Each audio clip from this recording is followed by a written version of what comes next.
పంచభూతాత్ముని పంచభూత లింగాలలో 4: కంచిలో పృథ్వీలింగం, జంబుకేశ్వరంలో జలలింగం, అరుణాచలంలో తేజోలింగం, చిదంబరంలో ఆకాశలింగం తమిళనాడులో ఉంటే 5వది శ్రీకాళహస్తిలో వాయులింగం తిరుపతి జిల్లాలో ఉంది. ఇక్కడ 2 దీపాలలో ఒకటి ఎప్పుడూ గాలికి కదులుతూ ఉంటుంది, మరొకటి ఎల్లప్పుడూ నిశ్చలంగా ఉంటుంది. ఈ దీపాలే స్వామి వాయుతత్వ రూపానికి నిదర్శనం.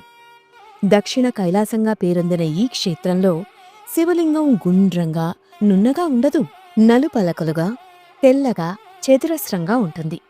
స్థల పురాణాల ప్రకారం ఇది బ్రహ్మకు జ్ఞానాన్ని ప్రసాదించిన ప్రదేశం. ఈ విధమైన లింగాకృతి మరెక్కడా లేకపోవడం విశేషం.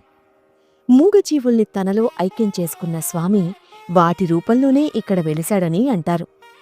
ఈ కాళహస్తీశ్వర లింగానికి అడుగు భాగంలో శ్రీ అంటే సాలెపురుగు, పైభాగాన కాళం అంటే 5 శిరస్సుల పాము, మధ్య భాగాన హస్తి అంటే ఏనుగు దంతాలు దర్శనమిస్తాయి. స్వామివారి లింగాకృతి మధ్య భాగంలో నవగ్రహ కవచం ఉంది. ఇందులో సూర్యచంద్రాది 9 గ్రహాలు, అశ్వని, భరణి వంటి నక్షత్రాలు పొందుపరిచి ఉంటాయి. వశిష్ఠుడు, సాలెపురుగు, పాము, ఏనుగు, కన్నప్పగా మారిన బోయవాడు తిన్నడు, వేశ్యకన్యలు, యాదవరాజు, శ్రీకాళహస్తీశ్వర మహత్యం రాసిన దూర్జటి వంటి వారి కథలు ఈ క్షేత్ర మహత్యంతో పెనవేసుకుని ఉన్నాయి. దేవాలయ ప్రాంతంలోనే పాతాళ విఘ్నేశ్వరాలయం ఉంది.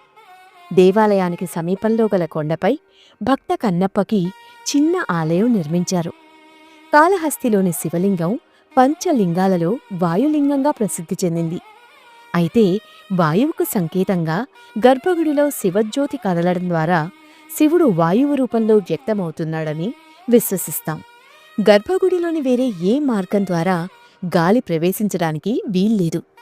ఓసారి బ్రిటిష్ వాళ్లు మనను పాలించే రోజుల్లో మన విశ్వాసాన్ని మూఢనమ్మకంగా రుజువు చేయాలన్న ఉద్దేశంతో ఆలయం తలుపులన్నీ మూసివేస్తే గాలి అందక శివజ్యోతి ఆరిపోతుందని బలవంతంగా ఆలయాన్ని మూసివేశారట. 24 గంటలు గడిచినా గర్భగుడిలోని శివజ్యోతి దేదీప్యమానంగా కదులుతూ ప్రజ్వలిస్తూనే ఉన్నది. అలా పరీక్షించిన బ్రిటిష్ అధికారి శరీర భాగాలు ఒక్కొక్కటిగా చచ్చుబడిపోతూ, ఒంట్లోని వేడి తగ్గిపోతూ ఊపిరి అందడం కష్టమయ్యిందట. వెంటనే ఆలయాన్ని తెరిపించి ప్రత్యేక పూజలు చేయమని అర్చకులకు మనవి చేశాట. అక్కడ స్వామివారిని సేవించగా పూర్ణ చైతన్యం కలిగిందట. ఓం నమః శివాయ.